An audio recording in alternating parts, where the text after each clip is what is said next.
As promised, here is the long version of the pulmonary hypertension lecture. Please enjoy. There's a lot of stuff here. I'm showing this view so you can kind of get a whole grasp of it, but now we're going to zoom in and start the way that I usually teach it. So, first, I like to break it down into your major groups, right? So you have what is your true pulmonary arterial hypertension. You have your cardio, WHO group 2, WHO group 3 is pulmonary diseases, WHO group 4 is CTEPH, and WHO group 5 is miscellaneous. Now we start with miscellaneous because I don't think it's a good term. Miscellaneous does not mean that this is just a place where you dump a bunch of diagnoses. What is really going on is that you have things that are multifactorial that increase your pulmonary artery pressures. By the way, for ease of definition, what exactly would you call pulmonary arterial hypertension, or just pulmonary hypertension as a broad term? We're talking about a PA mean greater than or equal to 20. We know that averages really are about 14 of PA mean, and two standard deviations puts you at 20. We used to use a cutoff of 25, and we learned that two standard deviations definitely, well, one, it's going to increase sensitivity, it's going to catch people earlier. We know that we've been catching people too late. Anyway, without going into a whole long story of how we ended up changing the threshold, we end up with a pulmonary artery mean pressure of more than 20. So what kind of things fall under miscellaneous? Well, things like renal failure. That's not, one specific mechanism by which the pulmonary artery pressures go up. Hematologic disorders, glycogen storage disorders, LAM, PLCH, sarcoid. And I put those here, and you're like, hey man, shouldn't that go under group 3 since those are pulmonary diseases? But are they though? Is lymphangioliomyomatosis purely a lung disease? Is pulmonary Langerhans cell histiocytosis, does histiocytes only live in the lungs? No. Is sarcoid a pulmonary disease? You should know by now. No, sarcoidosis is not just a lung disease. It's actually a whole body disease, right? We get cutaneous manifestations. We get neurosarcoid. We get cardiac sarcoid, right? It's not just a disease of the lungs. It's actually a systemic disease. So the mechanisms by which it increases your pulmonary artery pressure, well, it's multiple, and because of the multiple different mechanisms by which it increases those pressures, it's why it's labeled miscellaneous. I think it should be called multifactorial. Anyway, I'm not in charge. How does it present? Shortness of breath, dizzy, and exertion. You're going to see a trend here. How do you diagnose it, really? Group 5 WHO pulmonary hypertension is the underlying cause that somehow leads you to get an echo and you see an elevated RVSP. This means a whole lot of nothing. You're going to see that it doesn't. I mean, ideally, the real way would be that you get a right heart cath, which we'll talk about up there, and you'll get a actual direct invasive measurement of the pulmonary artery pressure mean being more than 20. But usually this is when you start to suspect it. Patient's renal failure with sarcoid and all this stuff, and the echo shows an RVSP of 50. Like, okay, they probably have WHO group 5 pulmonary hypertension. And that's all I got for that one. Now we move on to 4. Now, chronic thromboembolic pulmonary hypertension. Now, don't quote me on these numbers. I'm not a textbook. Depends what registry you want to use. But what percent of acute PE actually ends up with CTEPH? I have a rough 5% here. Some other registries will say somewhere between 2 to 3%, 2 to 4%. Basically, think about how many PE patients you've seen. You've probably seen a lot. Think about how many CTEPH patients you've seen. You've probably seen them, you just haven't realized it. It is a little bit more of a tricky diagnosis. How do they present? Guess. Short of breath, dizzy and exertion. I underline dizzy and exertion because this is more the type of patient that I've seen. Again, this is anecdotal in that sense, but the patient will have a history of PE 6 months ago. They've been taking their DOAC because now we have DOACs. And they tell you, I used to play ball. And now I get super winded every time I just try to play a couple rounds, and I just can't keep up like I used to. And I don't know what's going on. Well, how do you really diagnose it? Ideally, it's a VQ scan. Well, why can't you just get a CTA? Well, mind you, this is color negative compared to your usual CTA, but you have contrast that shows you an opacification. It's actually usually the other way around, right? But I'm drawing on white paper with black ink. So you see a filling defect. So you're like, okay, that's a QPE on CTA. A chronic one on CTA, well, you might get this like almost organization, like along the wall. Maybe you'll see webs, you'll hear that term. Unless you have a good thoracic radiologist that knows how to identify this and can tell you that they're seeing this, you might just not even really see it. It might be like look like a artifact. You just won't be able to really see it. And what's the problem with this? Because it organizes this clot, you get increased growth factors, you get a decrease in the cross-sectional area, and all of these things lead to increased pulmonary vascular resistance, and increased resistance means you have to have higher pressures to get there.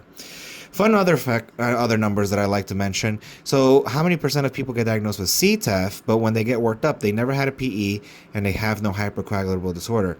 What's about 20%? What percent of people get diagnosed with CTEPH, no history of PE, but they end up having a hypercoagulable disorder when you work them up? It's about another 20%. Well, then where do the rest of the patients come from? So this is like how a square is a rectangle, but a rectangle is not a square. The majority of CTEPH patients had a history of an acute PE, over 50% of the population. So most CTEPH patients are these patients that had a PE and then ended up having chronic issues. Now, on VQ, you'll see this defects, wedge defects. You may see more than one. I drew one because it's a drawing, it's representative. And ultimately, how do you treat this? Well, this is a mechanical issue, right? If you have a nice fat saddle that's sitting in your pulmonary arteries, well, you can go in there and cut it out. That is a pulmonary thromboendarterectomy. Now, in the textbook, it'll say something, you'd think that's a really big surgery. You have to get your median sternotomy, you have to get your chest cracked, they have to cut into your pulmonary artery, they have to go in there and claw out a clot and pull it out and then sew you back together. That sounds a little rough. Well, it is. The morbidity is high, but the mortality is usually less than 1% or somewhere around 1% at CTEPH centers. I won't even tell you what some thoracic surgeons that I know have told me, but basically it's not the easiest surgery in the world because your pulmonary arteries are quite thin. Sewing them back together is apparently kind of an issue. So this is for like very select patients that will benefit from this, but it's almost, ideally and something that is very proximal, clots that are very proximal that you can actually reach with surgical instruments and hands and fingers. It's going to be hopefully curative, right? You're taking out the insult. But if once you start getting into lobars and segmentals, forget it. How big are your tools compared to these blood vessels? Are you going to be able to go in there and basically peel these clots off? It's going to be really tough. The other option is balloon pulmonary angioplasty. Now, angioplasty is a lot of the more new age promising therapy, and it's shown to be very beneficial. You go in there, just what it sounds like, with a balloon, and you do angioplasty of the pulmonary arteries. You basically dilate them. Now, the medical therapy, this is one of the only ones outside of group 1 that has direct medical therapy, is rigosigwat, which we'll talk about as a soluble guanylate cyclase. And the RACE trial was the one that was big on rigosigwat. There's been a lot of back and forth about which one's the right answer, and you know what the right answer is? Usually a mix of both, because you can take care of the anatomic issue by basically dilating your way through the problem to decrease pulmonary vascular resistance, and then you can actually give rigosigwat to also help further. Rigosigwat, by being a soluble guanylate cyclase, increases phosphodiesterase 5. Sorry, not increases phosphodiesterase 5, it increases cyclic GMP. The cyclic GMP would cause smooth muscle dilation, which leads to a lower PVR. Now, that's basically all I have for CTEPH. Obviously, there's people that dedicate their entire life to this, so don't hate me that I just made it one small little sentence. Group 3, pulmonary. Now, it's pulmonary diseases, right? So you have things like COPD, all of your interstitial lung disease, and OSA. Everyone forgets the natural progression of untreated OSA is what? Cor pulmonale. Well, guess what pulmonary hypertension is, right? It's going to cause right ventricular issues because you're causing a lot of back pressure. And your right ventricle embryologically is a whole different animal compared to the left ventricle, and it just does not like to get swole, i.e. strong. It doesn't like it. And it doesn't have the capability to keep up with back pressure. It's not supposed to be a high pressure system. It's supposed to be an exquisitely low pressure system. So how do these patients present? Well, I mean, there's COPD ILD patients. They're short of breath, nasal exertion. Are they wheezing? Maybe they're snoring, right? Maybe they're apneic. Not everyone that snores is OSA, by the way. And how do you diagnose it? Well, you get an echo, and they have a high RVSP. So you go, oh. And if you were to get a pulmonary function test, they would have a decreased DLCO, because DLCO has to do with your ability to exchange gas, which, depending on pulmonary artery speeds, which I'm not going to get into that nuance, well, that could be your sign.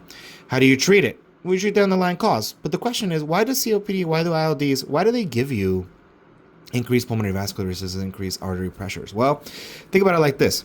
I have here 3 very happy alveoli covered in capillaries. You have some type of disease process in the lungs that causes destruction of the parenchyma, maybe something like emphysema. You get a conglomeration of air spaces, and look what happened. You have less capillaries now. By having less capillary density, if you remembered physics, you have these parallel systems. You have less parallels. If you have less parallels, you have increased resistance, which is going to lead to increased pulmonary vascular resistance, which is going to increase your pulmonary artery pressure. You're mean. That's it.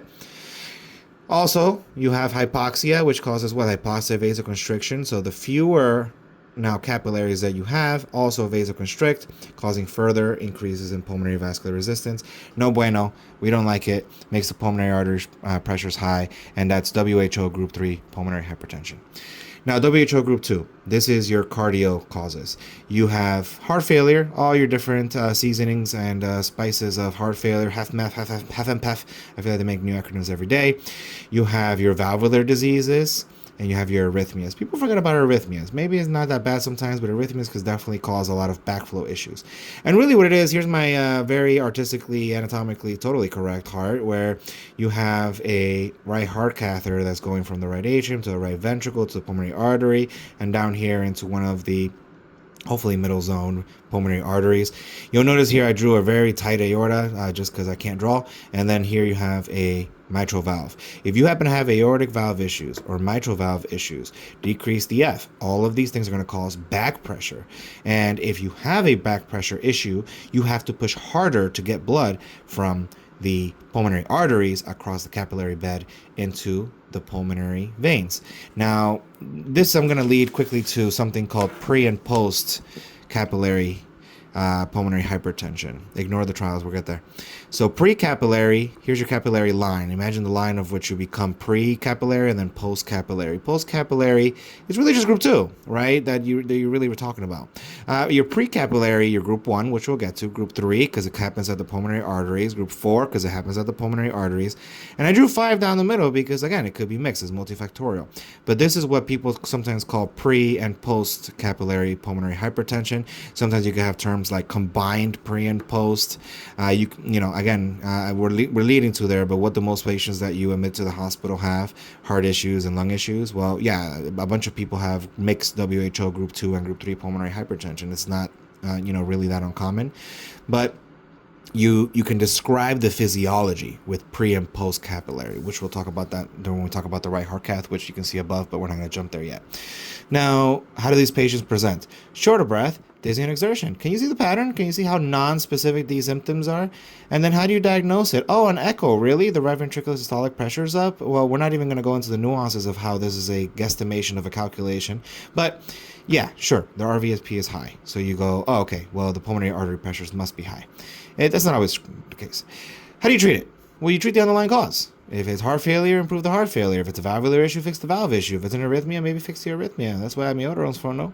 So this is, again, there's really not a whole lot to say about this because the only reason that the pulmonary artery pressures are high is because you have backflow issues from the pulmonary veins from some type of issue, usually in the left heart, that is causing it. Now, you may be asking, what about congenital heart stuff? I'm not even going to get that fancy with this lecture because, again, remember, people dedicate their entire careers to the specialty of pulmonary vascular disease, and I'm not one of those people, so I can't explain it to that detail. It's very, very nuanced, but usually those things belong in Group 1, which we're about to go to now. We're talking about things like Eisenmenger, but we're not going to talk about that today. And now we get to the meat and potatoes. Real pulmonary arterial hypertension, the mama jamba, WHO Group 1. Now, what things are here? We have idiopathic, we have familial, we have sporadic. You're like, but how sporadic different than familial? Well, because sporadic is non-familial mutations without a family history. Rheumatological diseases, your systemic sclerosis, very bad. Your SLE, rheumatoid arthritis, mixed connective tissue disease, etc. Your heroin, amphetamines. Some of this stuff is a little, we're not going to get into. Heroin, amphetamines, cocaine. Phentermine is a big one. Back in the day, fen-phen. This is an anorexigenic. Anorexigenic makes you not want to eat. Before we had GLP-1s, this is what people did to lose weight. It would take away their hunger. It would also make their pulmonary artery pressures go up. No bueno. Number 1 worldwide, schistosomiasis. Fun fact. Now, how do they present? Well, short of breath, dizzy and exertion. But the textbook will sometimes get a little bit more specific and say things like usually Caucasian, female, Childbearing age. This is a dangerous cohort of female childbearing age. If you notice, it's also a large one for basically autoimmune diseases. Insidious onset, 2 to 3 year delay in diagnosis. This is the biggest problem because there's a delay in diagnosis. These patients present sometimes in New York Heart Association equivalent group 2, 3, maybe even 4 by the time they're diagnosed correctly. Now, how do you diagnose it? Very important. Well, let's say somebody hopefully gets an echo. The problem with the delay in diagnosis is that it'll be, again, the way it's written, it's very, I don't want to say it's an issue with medicine in males versus females, but it kind of is, right? You have a female patient who's presenting, by the way, this is not exclusively female. Males do get pulmonary arterial hypertension. There's just a female predominance. You get something like worsening shortness of breath on activity. Maybe it's anxiety. Everything gets dismissed as anxiety, or maybe it's menometrorrhagia, or it gets excused away. Hopefully, somebody eventually sends the patient to a cardiologist. A cardiologist won't not do an echo, so they're going to notice the RVSP is high. Well, what if the RVSP is not calculated, guesstimated correctly? Well, hopefully they get to a pulmonologist, and we can't not do a PFT because now you got to see how you breathe. And you might see an isolated DLCO or a DLCO that's out of proportionally reduced in comparison to FVC, functional vital capacity. And finally, the patient gets the magical right heart cath. Once you get invasive readings, now we're game. What do you do during a right heart cath? Well, I showed it here. You basically have this little balloon that serves as a sail. I've talked about pulmonary artery catheters in the past.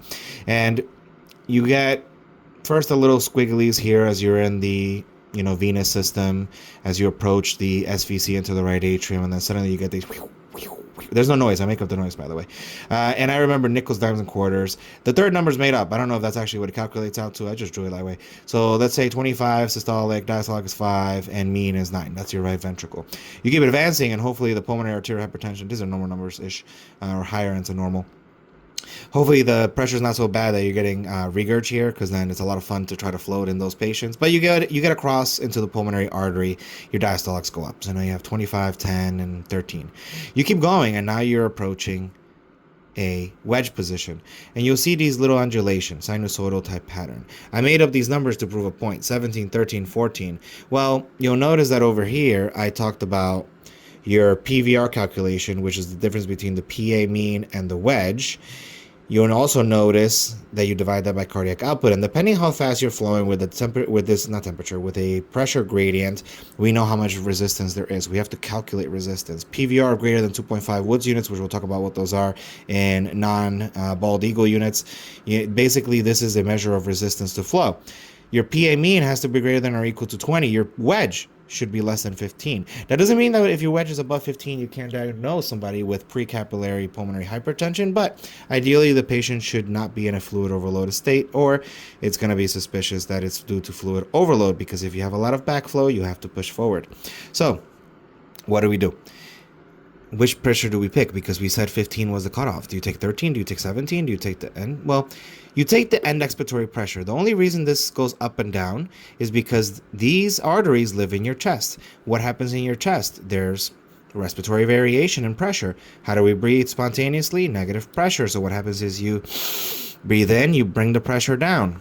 You let go, it goes up. In that case, you would take the 17 because that's the end expiration. You artificially reduce the pressure when you breathe in. What if you're on a ventilator? Well, you artificially add pressure to breathe and then you let go. In that case, you would take the 13. If you are really bad at remembering 50-50 things like I am, just remember end expiratory, steady state. Now, let's say you get those numbers and you say, wow, the PVR is above 2.5, the PA mean is above 20, the wedge is less than 15, the cardiac output should be approximately normal. Then that looks like it's precapillary. There's some other measures, again, that you can read about these at your leisure, that are suggestive of PAH. Things like a transpulmonary gradient, which is the top part of this equation, being more than 12. That's kind of suspicious, because then it's not just the backflow. Because why is your PA mean more than 12 different than the backflow? You don't need that much of a gradient of a difference between the two. You don't need that high transpulmonary gradient to get flow across. So maybe there's an issue, definitely, that's precapillary. Diastolic pulmonary gradient is a diastolic difference more than 7. So that would be your PA diastolic minus your wedge. Let's say the difference is like 15. Why? That's not due to backflow. That's a capillary issue. Again, diastolic pulmonary gradients. So you do all these things. And really, what's going on? What is going on in precapillary pulmonary hypertension? Well, you have a normal, happy pulmonary artery. It's very thin. It's meant to be a low-pressure system. You get these plexiform formations, which we've been studying for years. I drew a nice, delicious donut to demonstrate that. Your pulmonary vascular resistance goes up. Your PA mean goes up. The main three mechanisms that we've been studying for a long time and understood have been your phosphodiesterase 5 inhibitors, which have to do with nitric oxide issues, your endothelin receptor antagonist, because we know endothelin gets stimulated, which helps cause this endothelial thickening. It's a fun name. I think it makes sense. And then prostacyclin analogs, because we use prostacyclin analogs because we know prostacyclins cause vasodilation of the pulmonary arteries. So what are your phosphodiesterase 5 inhibitors? Well, they inhibit phosphodiesterase 5, which breaks down cyclic GMP, and cyclic GMP levels directly correlate to nitric oxide and smooth muscle dilation. So if you inhibit it, there's more cyclic GMP, which means there's more nitric oxide, which means there's more dilation of these blood vessels. This is your sildenafil and tadalafil. Now, this is not Viagra. This is Revatio. Very different, okay? Tadalafil is once a day because it lasts longer. Sildenafil is 3 times a day, 20 milligrams, TID. Obviously, we're leaning more to tadalafil because, medication burden is an issue in these types of disease processes, and once a day is pretty unbeatable. Your endothelin receptor antagonists, well, your embresentan and tan, they block endothelin, mesisentan, bosentan, that's how I remember those. And then your prostacyclin analogs have fun names, treprostinil, epoprostenil, eloprost. Selexipag, hey, that's kind of worded different. Yeah, because that's the only PO formulation that we have. Then someone made soluble guanylate cyclase. That's you remember from WHO Group 4 for CTEPH. That's real Seaguat. Real Seaguat just makes more cyclic GMP. So why would you take it with PDE5s? It's kind of like taking an ACE and an ARB. You don't mix them together. You take one or the other. This is the ARB to the ACE. So they made a fun trial. They called it Replace. they come up with the best trial names. To replace a sildenafil or tadalafil therapy with Rio Seaguat. And that was that trial. It was a good trial, I think. And then now we have the newest and greatest activin type 2A ligand trap. Mouthful. It's called sotatercept, Winrevair. It's super exciting. It's being used as add-on therapy in people who are on double and triple therapy and showing improvement in 6-minute walk test, which is very significant, reducing New York Heart Association classifications. News and gradients. Very, very exciting. Now, the trials that I always think of in general for this would be something like your Ambition, which is pretty sure is Ambresentan, and then your Griffin. First, we start dual therapy, usually with some type of dilator and endothelin blocker. And then we came with Selexipag, which was Griffin, if I remember correctly. Selexipag became PO. Then it's like, dude, we could be on triple PO therapy. Now, treprostinil and epoprostenol, these are parenteral therapies, which means you either have to have a Hickman. That's back in the day. You would have a constant drip through a line. Nobody wants to do that anymore. This was before PICC lines. And for those of you that are old enough to remember. And then now we have Remodulin, which is basically subcutaneous. And then it's just kind of like an insulin pump. Now, they get heavily educated on how to make sure to change out their sites frequently and making sure that they maintain a constant infusion rate, because if there is reflex clamp down of the pulmonary arteries, then that can result in death. Now, the ultimate fix is, well, give them new pulmonary arteries. Well, how do you do that? Well, you put in new lungs, right? So you have to do a transplant. Ultimately, that is a fix because you're giving them brand new pulmonary arteries. And this is basically kind of, again, super abridged medication regimen. Now, some things to consider too. I have it in here. I mentioned it before, how we kind of calculate this RVSP. If you want to read about Bernoulli's, basically equation, you have your P1 here, your P2 here. This is basically kind of a guess. That's why I called it a guesstimate calculation of the right atrial pressure using the IVC collapsibility and size. And then you look at the velocity going across this area and you can calculate for P2, and that's how we get calculations for RVSP. It's not perfect, but it's what we got. Now, before I go into some really nerdy math, quickly about vasoreactivity tests. Now, some locations still do vasoreactivity tests, some don't. Definitely up to the local cardiologist that specializes in pulmonary hypertension. Basically, you're seeing if they're going to be responsive to calcium channel blockers. You can do one of 3 things. You can infuse during the right heart cath nitric oxide, you can infuse adenosine, or you can give epoprostenol. A positive test would cause the pulmonary artery mean to drop to or below 30. You'll have a delta from the max PA mean to drop of at least 10. And your cardiac output should remain approximately the same. I think you can see how if your cardiac output was severely reduced, your pulmonary venous resistance will end up going up. So this is an issue because sometimes these medications can cause crashes in the cardiac output, and that's why some people don't do it. Also, most people end up losing vasoreactivity after about 2 years, and now that we have the onset of all of these new therapies, a lot of people question why would we do vasoreactivity testing that comes with inherent potential for risk of decompensation. That's a very nuanced question that we're not going to answer during this lecture. Finally, I sat down with an attending once and I asked him, hey, how come the units are Woods units, America? And if we multiply by 80, we get dyne times second divided by centimeter to the fifth. And I'm like, I don't understand this. Like, how we're not in the sixth dimension. Like, what do you mean centimeter to the fifth? And he was like, get the piece of paper. And I knew that I was in trouble because then I just got pimped very painfully for about an hour. But I'm going to make this easy for you. So think about what's really you're measuring with pulmonary vascular resistance. You're talking about what is a pressure, right? Like, he's asking me this, and I'm like, I don't understand the question, man. It's millimeters of mercury. He's like, no, but what is a pressure? And I'm like, I still don't get it. So I struggled for like 10 minutes, and I'm like, well, he's like, oh, what about tires? And I'm like, what do you mean about tires? He's like, what's the pressure in the tires? I'm like, I don't know, like 40 psi. He's like, what's psi? I'm like, pounds per square. Oh, it's a force over an area.